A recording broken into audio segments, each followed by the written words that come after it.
Have you ever noticed how much of a pain in the ass that Mario Golf is? It's a fantastic game and probably one of my favorites on the Nintendo 64, but man, that difficulty is such a pain, especially against CPUs. You can even see the score here that I actually had not so long ago, and you can see how difficult that is. But you can now experience that on your Nintendo Switch thanks to the Nintendo Switch Online service, adding Mario Golf to the mix. So that's why I want to take a look at this beautiful copy of Mario 64 and see how it holds up against the NSO.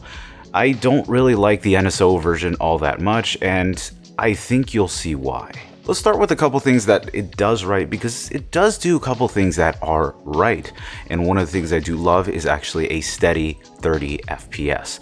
The original version on the 64 actually dips quite a bit, especially when you're loading maps or when you're traversing through certain maps, and you can really see how much it dips, especially right here when the map is rotating. You can see a couple bit of frame dips, but it runs extremely smooth on the NSO. I haven't noticed any frame dips or anything like that, or even traversing the map.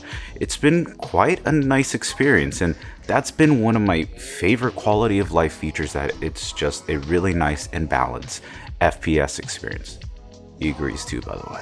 A couple of other things, I did know color saturation is a little bit lower than I'd like to.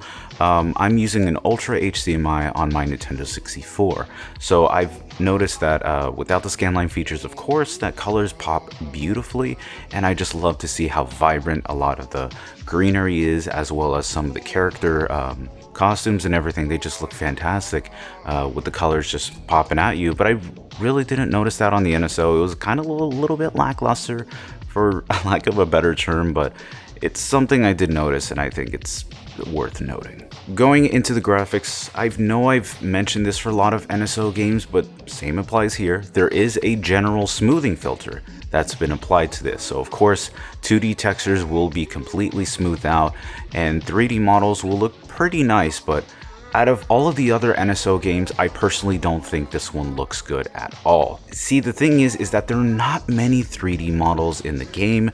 The only ones that I've seen are, the characters, maybe even some portions of the map, but other than that, that's it.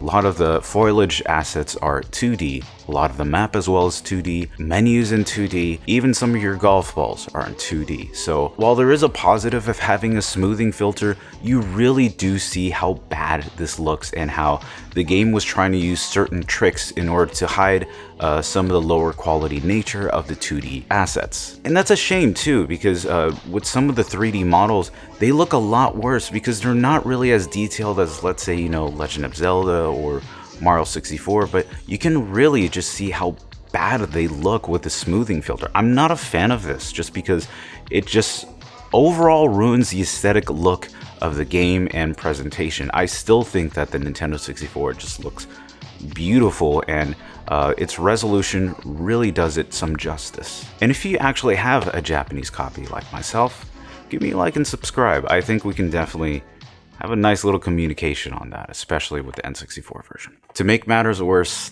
lag is a huge issue as well. Whether you're using the Joy-Cons, you're using your Pro controller, it doesn't really matter what you're using, you're going to be having significant lag.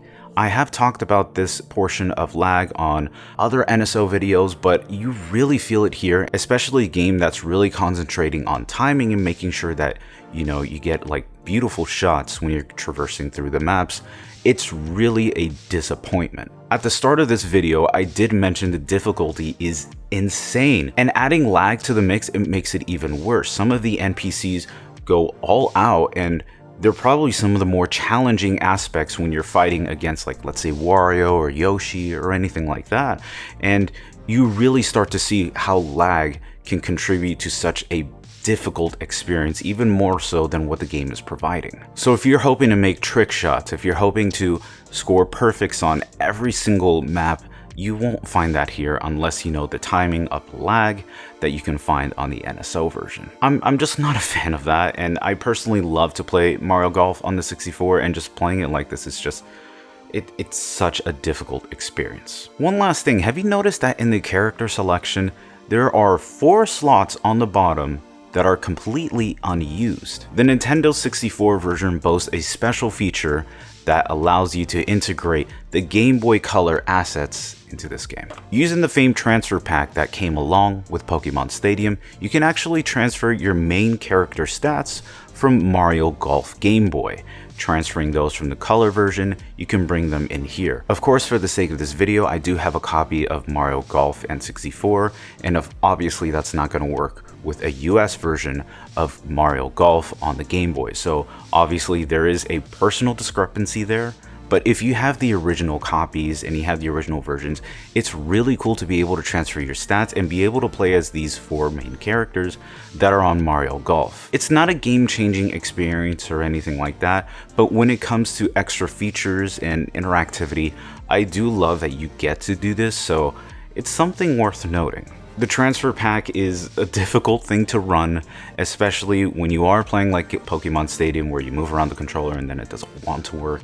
But when it does work, it's a nice aspect to have, and it does add a different layer of interactivity that's nice to be able to bring it on the go, and then some aspects to bring it on console. And those are my thoughts on the NSO version of Mario Golf. It's honestly pretty disappointing, and I still don't think it holds a boat to the original, especially the smoothing of the 3D models and 2D textures, which look completely dissonant to each other. I totally hate that. The added lag is such a huge disappointment, and you're going to really feel that when you're getting matches against some of the NPCs or even some of the ring shots as well. You're going to really feel that. It's a fine version if you just want to play, but honestly, it's probably one of the worst NSO games because it actually fails to do what the original does, and with a game that's really concentrating on making sure that you get all of your shots, especially with that difficulty, you're not gonna like that, and I wouldn't recommend people to play this version of Mario Golf if you're trying to get really serious about it. But what are your thoughts on Mario Golf? Do you like this version of the game, or do you think the Nintendo 64 still reigns supreme? Let me know down in the comments below so we can have a nice discussion. Thank you guys so much for watching the video. I know that you noticed a weird change of scenery. I'm actually doing recording for another video in this room, so that's why it's a completely different set, but just want to bring some camera equipment there, but hopefully you enjoyed that and a couple of other upcoming videos that are coming up.